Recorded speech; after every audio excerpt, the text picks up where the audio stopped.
할렐루야. 오늘도 기쁨으로 하나님께 예배하는 여러분들을 축복합니다. 기도하겠습니다. 아버지 하나님, 감사합니다. 우리에게 오늘도 귀한 날 주시고 또 새롭게 시작할 수 있도록 새 날을 주심을 감사드립니다. 하나님, 새 날을 주셨음에 새로운 마음으로 주님 앞에 나아가길 원합니다. 하루하루의 삶을 늘 주님과 동행하며 늘 순종하는 삶을 살기를 원합니다. 그러나 우리의 의지로는 할 수가 없습니다.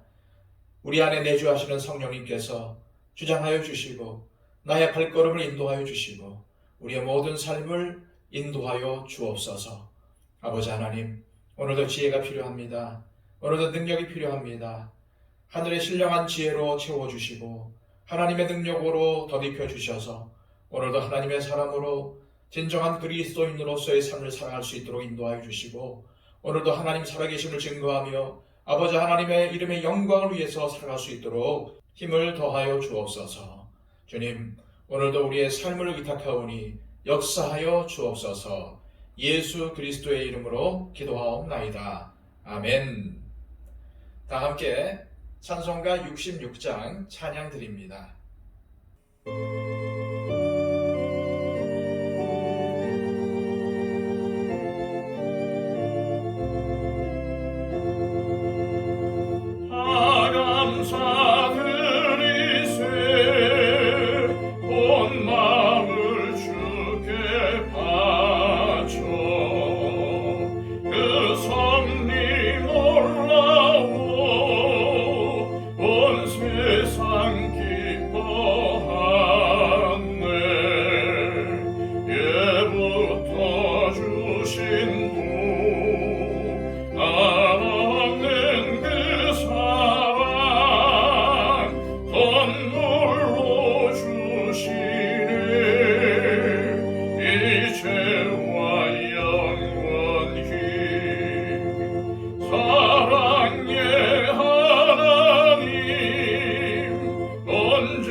우리에게 주시는 하나님의 복된 말씀은 신약성경 고린도후서 7장 12절에서 16절까지의 말씀입니다. 신약성경 293쪽입니다. 그런즉 내가 너희에게 쓴 것은 그 불의를 행한 자를 위한 것도 아니요 그 불의를 당한 자를 위한 것도 아니요 오직 우리를 위한 너희의 간절함이 하나님 앞에서 너희에게 나타나게 하려 함이로라. 이로 말미암아 우리가 위로를 받았고 우리가 받은 위로 위에 디도의 기쁨으로 우리가 더욱 많이 기뻐함은 그의 마음이 너희 무리로 말미암아 안심함을 얻었음이라. 내가 그에게 너희를 위하여 자랑한 것이 있더라도 부끄럽지 아니하니 우리가 너희에게 이른 말이 다 참된 것 같이 디도 앞에서 우리가 자랑한 것도 참되게 되었도다. 그가 너희 모든 사람들이 두려움과 떨므로 자기를 영접하여 순종한 것을 생각하고 너희를 향하여 그의 심정이 더욱 깊었으니 내가 범사에 너희를 신뢰하게 된 것을 기뻐하노라. 아멘. 바울은 고린도전서에서 교회가 무엇인지 가르치면서 사람의 몸을 비유로 들었습니다. 즉 사람의 몸에는 여러 지체가 있는데 모든 지체가 예외 없이 중요한 역할을 감당하고 있다는 것입니다. 따라서 눈이 손에게 너는 필요 없다라고 할 수 없고 머리가 발에게 너는 쓸데없다라고 말할 수 없다는 겁니다. 마찬가지로 하나님께서는 성도 각자에게 은사와 달란트를 주셨는데 이것은 다 주님께서 필요로 하시기 때문에 주셨다는 것입니다. 따라서 어떤 은사는 더 중요하고 어떤 은사는 덜 중요하다고 함부로 판단하면 안 되고 자기 마음에 들지 않는다고 이런 은사와 달란트는 쓸모없다고 폄하하거나 배제시키면 곤란하다는 것입니다. 바울은 이 점을 강조하기 위해서 하나님께서 교회 안에 여러 직분자들을 세우셨다고 말합니다. 다시 말해서 하나님의 일은 혼자서 할 수 없고 하나님께서 주신 은사에 따라서 함께 동역해야 한다는 말입니다. 나만 이 일을 할 수 있고 내가 해야 한다는 교만을 버리고 함께 사역해야 한다는 말이죠. 그렇다면 하나님께서 기뻐하시는 동역을 하려면 어떻게 해야 할까요? 고린도전서의 내용을 다시 요약하면 첫째, 하나님이 그 일에 맞는 사람을 세우셨고 그에게 합당한 은사와 달란트를 주셨다고 인정해야 합니다. 둘째, 맡겨진 일을 독단적으로 하려 하지 말고 동역자들의 의견을 존중하고 함께 일하려는 열린 자세를 갖추어야 합니다. 나와 생각이 다르다고 해서 저 사람은 틀렸다고 단정 지으면 곤란하고 동역자들을 정죄하거나 깎아내려서는 안 됩니다. 그러려면 셋째, 공적인 관계에서의 질서도 중요하지만 동시에 서로 신뢰와 사랑의 관계가 깊어져야 합니다. 사역도 중요하지만 서로에 대해서 염려하고 위로하며 주님의 은혜를 나누면서 함께 웃고 또 함께 우는 관계로까지 가야 합니다. 고린도후서를 살펴보고 있지만 지금까지의 본문을 보면은 바울은 고린도 교인들을 동역자로 여기며 얼마나 이 동역자들과 친밀한 사랑의 관계를 회복하려고 애썼는지를 알 수 있습니다. 왜냐하면 함께 교회를 섬기는 사람들 사이에 신뢰와 사랑의 관계가 틀어지면 사역은 말할 것도 없고 교회다움을 회복할 수 없다는 것을 너무나도 잘 알고 있었기 때문입니다. 바울은 항상 다른 신앙이 최우선이었습니다. 이 때문에 고린도 교인들과의 관계에 어려움이 있더라도 교인들이 바른 신앙을 갖게 하기 위해선 어쩔 수 없는 일이었습니다. 교인들이 잘못된 신앙을 가지고 있는데 그냥 좋은 게 좋은 거라고 얼굴 붉히지 않고 지내는 것은 능사가 아니기 때문입니다. 왜 그럴까요? 교회는 신교 모임이 아니라 멸망의 길을 가고 있는 영혼을 구원하기 위해서 주님께서 핏값을 주고 사신 거룩한 공동체이기 때문입니다. 따라서 그 어떠한 공동체들보다도 진리를 바로 세워야 합니다. 그래서 교회는 잘못된 신앙에 대해서 치리를 하고 있는 겁니다.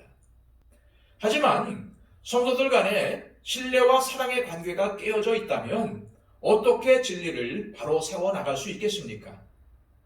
그래서 중요한 것은 서로 마음의 문을 여는 것입니다.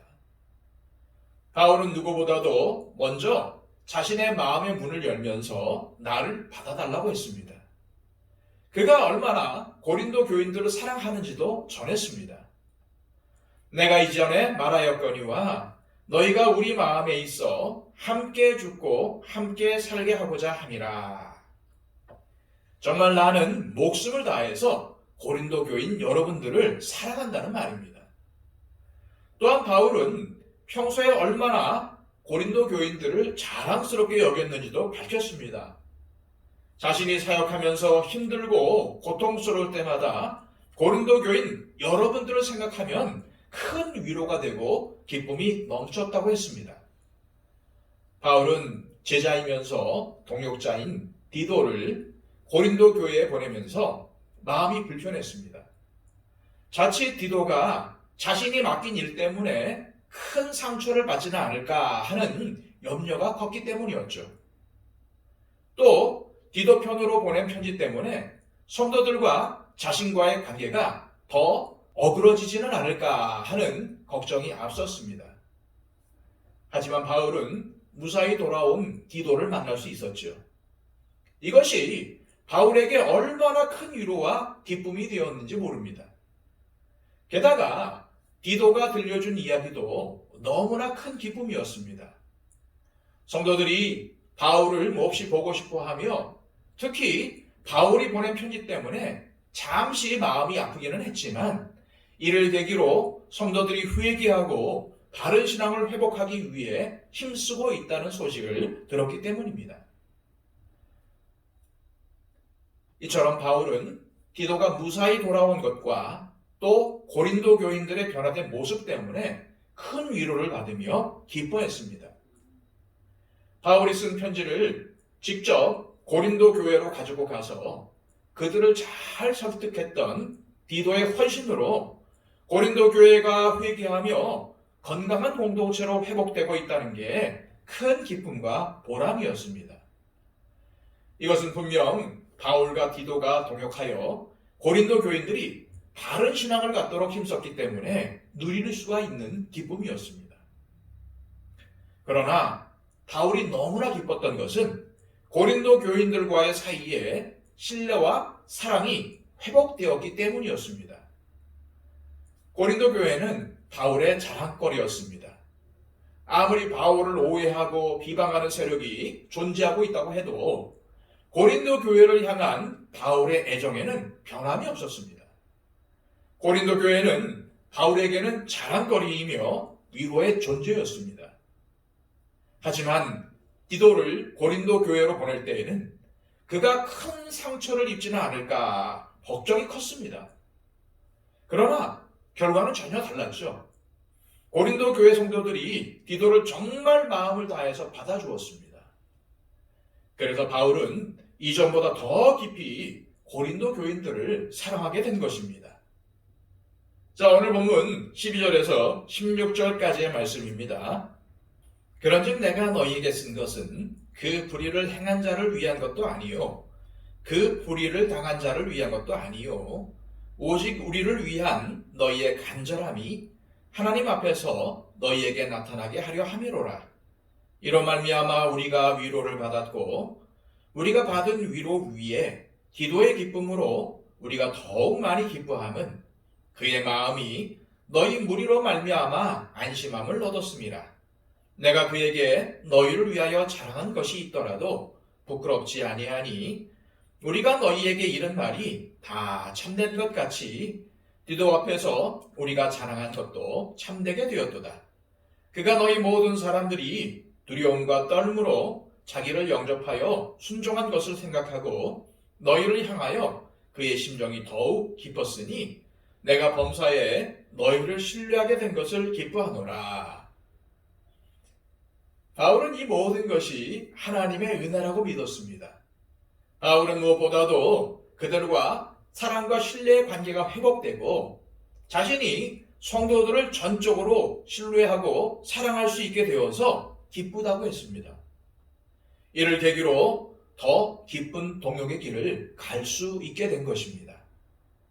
이것이야말로 우리가 함께 하나님과 교회를 섬기면서 누릴 수 있는 큰 기쁨임을 기억하시기를 바랍니다. 이 시간 기도하실 때 우리 교회에 속한 모두가 함께 하나님과 교회를 섬기는 동역자임을 기억하면서 서로 사랑과 신뢰의 관계 속에서 서로 섬기며 동역할 수 있게 하옵소서. 서로의 부족함과 연약함이 있을지라도 포용하며 내가 먼저 그 부족함과 연약함을 채우게 하옵소서라고 기도했으면 좋겠습니다. 또 우리 지체 가운데 여러 가지 어려움과 고난 가운데 있는 분들을 기억하면서 중보해 주십시오. 또 육체의 연약함과 질병을 가지고 눈물로 기도하는 우리 지체들을 위해서도 중보해 주시기를 바랍니다. 박영채 집사님, 또 이복진 고사님의 건강을 위해서도 중보해 주십시오. 그리고 또한 온 세계를 다니면서 복음을 전파하는 선교사님들의 사역을 위해서 기도해 주시고요. 또 하루속히 우크라이나 땅에 전쟁이 그칠 수 있도록 기도해 주시고, 또 강진으로 인해서 피해를 당한 튀르키예와 시리아의 백성들을 위해서도 기도해 주시기를 바랍니다. 우리 다 함께 기도하겠습니다.